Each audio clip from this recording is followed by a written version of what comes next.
बिस्मिल्लाहिर्रहमानिर्रहीम। अस्सलाम वालेकुम।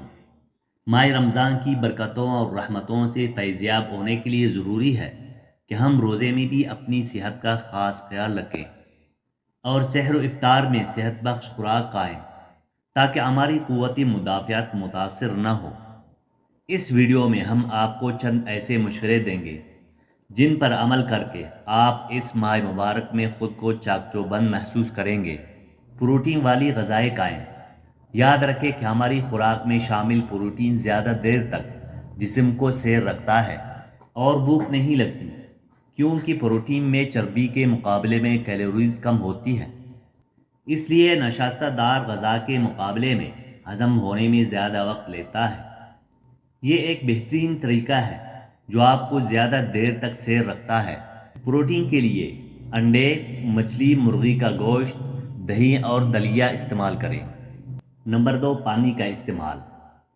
रोज़े की हालत में प्यास का एहसास सबसे ज़्यादा होता है और अक्सर औक़ात जिसमें पानी की कमी भी हो जाती है। पानी का ज़्यादा इस्तेमाल मुफीद है, ताहम खाने की ऐसी चीज़ें जो अपने अंदर सेहती पानी रखती हैं जैसे खीरा, टमाटर, पालक और तरबूजा वगैरह भी अपनी खुराक में शामिल करें। इफ्तार के बाद वक्फे वक्फे से पानी पीते रहे ताकि जिस्म में पानी की कमी न आए। नंबर 3, तली हुई चीज़ें कम खाएं। इफ्तार में समोसे और पकोड़े खाना कोलेस्ट्रॉल में इजाफे और सेहत की खराबी का बास बनते हैं। इसलिए रमज़ान में इनके ज़्यादा इस्तेमाल से इज्तनाब करना चाहिए। नंबर 4, खजूर और फलों का इस्तेमाल।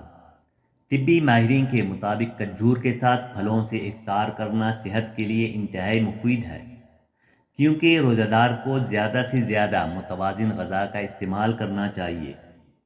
इफ्तार में ऐसे फल सब्जियां खाना चाहिए जिनमें विटामिन सी वाफिर मिकदार में मौजूद हो। ये विटामिन सी की क़ुव्वत मुदाफ़ियत को बढ़ाता है। नंबर 5, रोटी और गोश्त।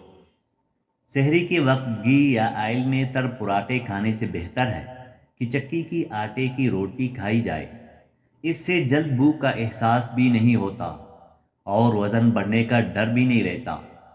इसके साथ आप भुना हुआ कीमिया, गोश्त या मुर्गी के सालन का भी इस्तेमाल कर सकते हैं।